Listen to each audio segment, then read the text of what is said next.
bersama. Insya Allah kita akan belajar banyak ya hari ini tentang nilai-nilai dasar entrepreneur ya dan hal-hal yang lainnya.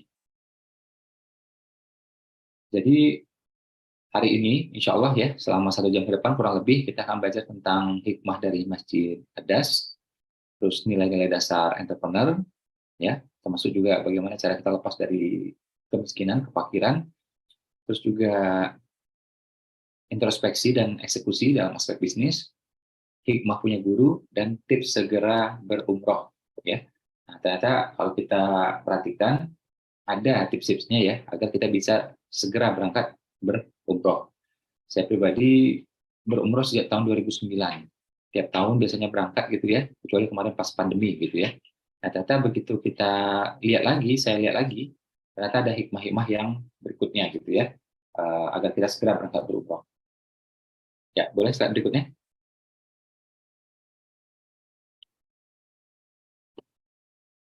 Oke, kembali layarnya ke saya.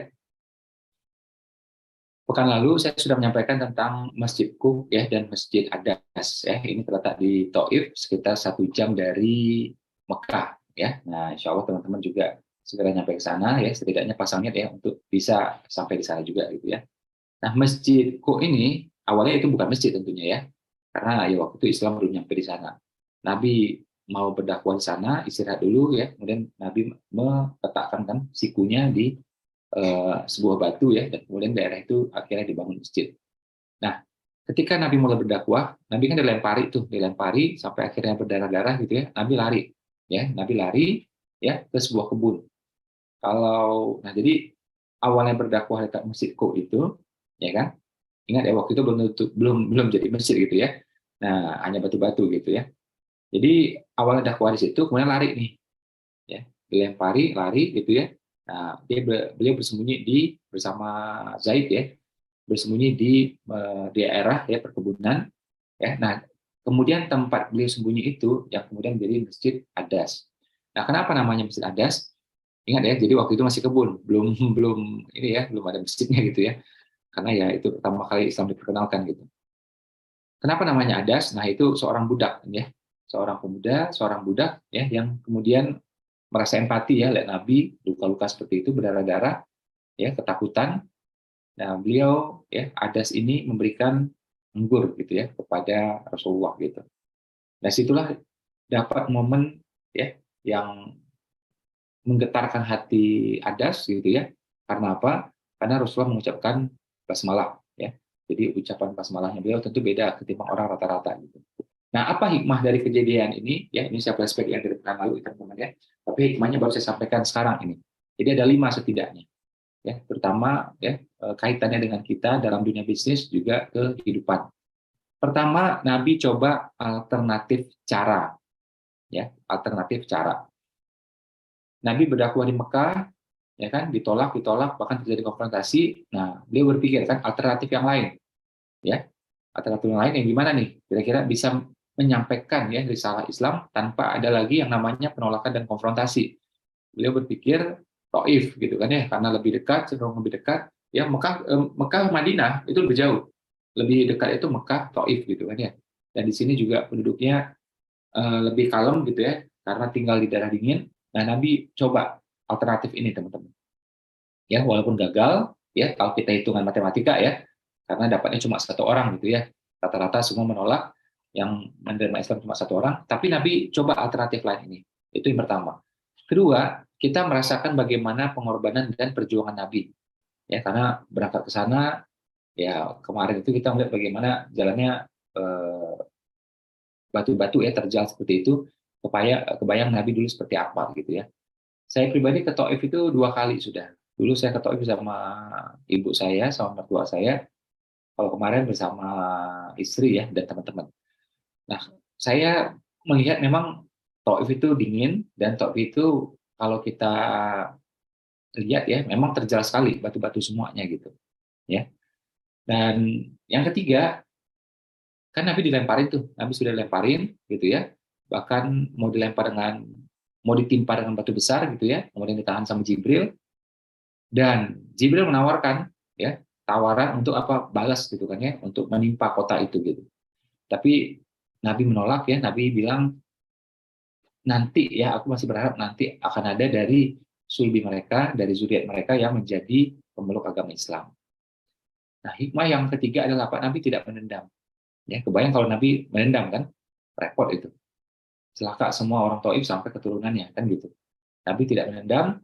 Dan keempat, nah, Nabi berpikir ke depan. Hari ini mungkin tidak, tapi berikut-berikutnya insya Allah akan tertarik sama Islam. Hari ini tidak, mungkin besok-besok ya akan closing gitu. Ya, itu hikmah yang keempat, berpikir ke depan. Terus yang kelima, kesungguhan ucapan. Ya, yang ini kita sama-sama belajar, teman-teman. Ya, akumulasi dari amal kita, ya, akhlak kita, dan pengalaman hidup kita itu akan berbekas pada ucapan kita. Makanya ada orang ya ngomong sesuatu begitu kena di hati kita. Ya, itu pun kalau dia bicara untuk hal tersebut, untuk hal yang lain belum tentu. Contoh ya, dia backgroundnya akuntan, ya 25 tahun jadi akuntan, ya amalnya masya Allah, amal solehnya banyak, akhlaknya juga santun.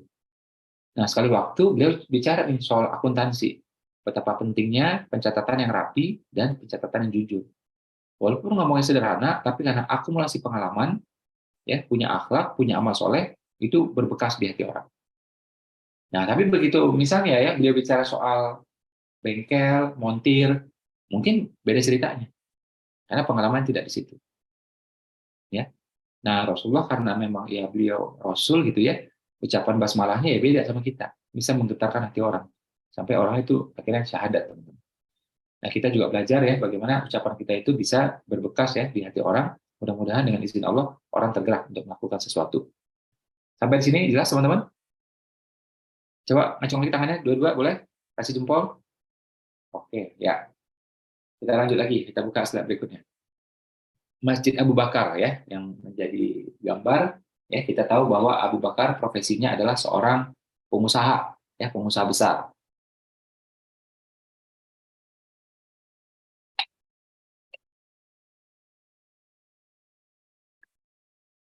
Ini adalah rumah beliau di Madinah ya, yang sekarang direnovasi ulang menjadi masjid ya. Nah, entrepreneur ya atau pengusaha itu identik dengan beberapa hal. Pertama ya yang sering saya bahas apa? Kemandirian ya, kemandirian. Kedua adalah apa? Keberanian ya. Nah, yang ketiga adalah responsibility. Oke, coba lihat balik ke saya. Nah, responsibility itu artinya tanggung jawab, teman-teman. Ya, bahasa Inggrisnya ya. Nah, tanggung jawab. Dan menurut Stephen Covey itu ada makna yang lain ya. Responsibility berarti responsibility, kemampuan merespon. Ya, kemampuan merespon. Contoh ya, kita batuk gitu. Ya, kita batuk. Kita bisa menyalakan rokok. Ya, bagi orang-orang yang merokok kan gitu. Kenapa batuk? Waduh, rokok ini. Gitu. Padahal rokok itu tenang-tenang aja dia. Berada di rak, berada di etalase. Ya. Dia yang datang ke sana beli. Oke? Dia buka, ya, mulai diambil sebatang, dibakar sama dia, yang bakar tuh dia. Bukan orang toko juga. Dia bakar, terus dia taruh di bibirnya, dihisap selama 30 menit, 40 menit. Dia lakukan itu terus selama 20 tahun. Ya. Jadi yang ngambil dia, yang bakar dia, yang naruh di bibir itu juga dia, yang ngisap bolak-balik juga dia. Dan itu dilakukan selama 20 tahun. Begitu sakit, dia bilang apa? Salah siapa? Gara-gara rokok. Ya. Pas batuk-batuk, salah siapa? Salah rokok tadi. Ya. Nah, ini menurut saya sama ya, jawaban yang tidak punya responsibility, ya, responsnya nggak tepat, tidak punya tanggung jawab dan tidak punya kemampuan untuk merespon, ya, tidak punya tanggung jawab dan tidak punya kemampuan untuk merespon. Batuk-batuk salah rokok, paling enak udah, nyalain yang lain itu paling enak sudah. Mules-mules, kenapa? Salah pecel, ya. Padahal pecel itu tenang-tenang aja deh, ya kan? Dia yang beli, oke?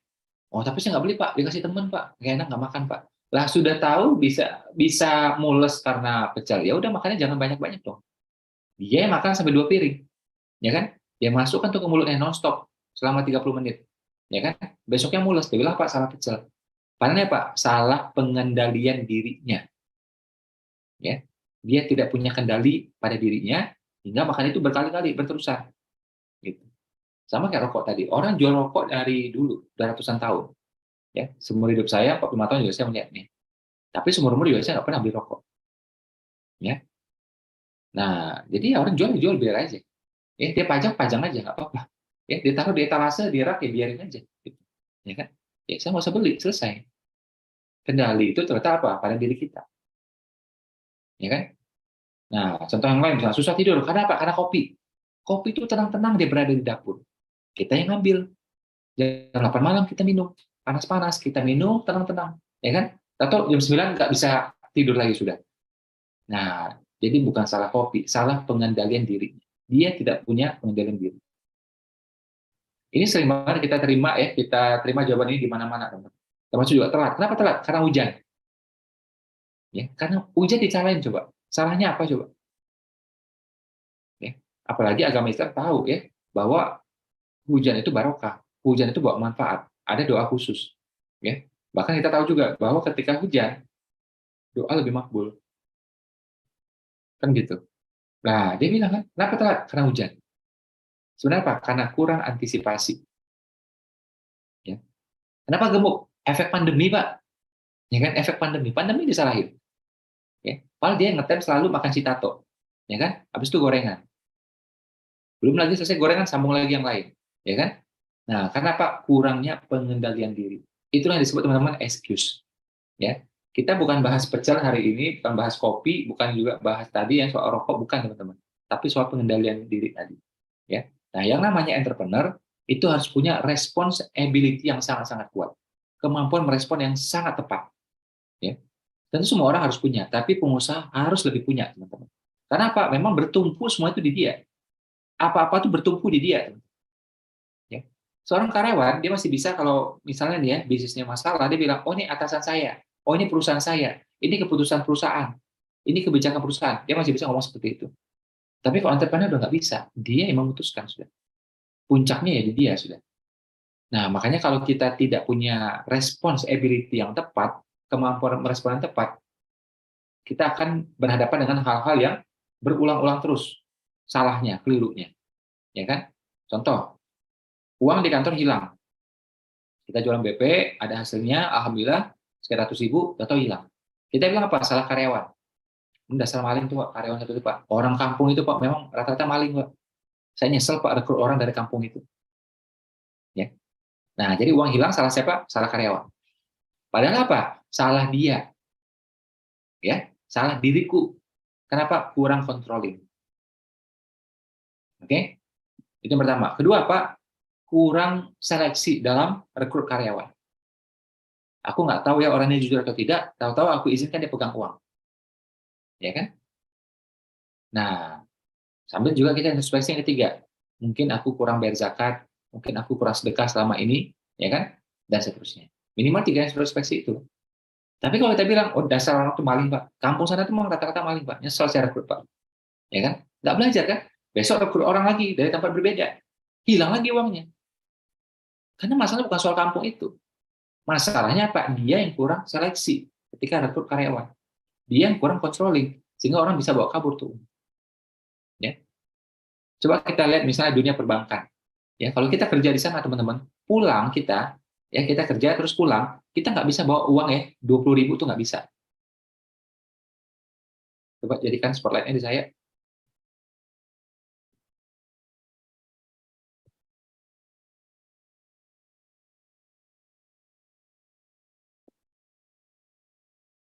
Coba kembalikan spotlightnya di saya coba.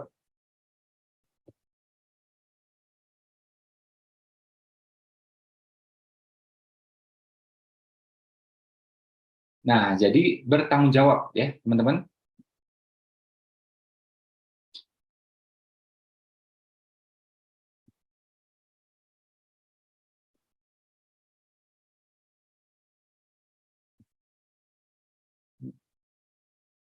Sebentar, di layar saya munculnya bukan seperti ini. Coba layar kembali ke saya coba. Tayangkan saya ini boleh?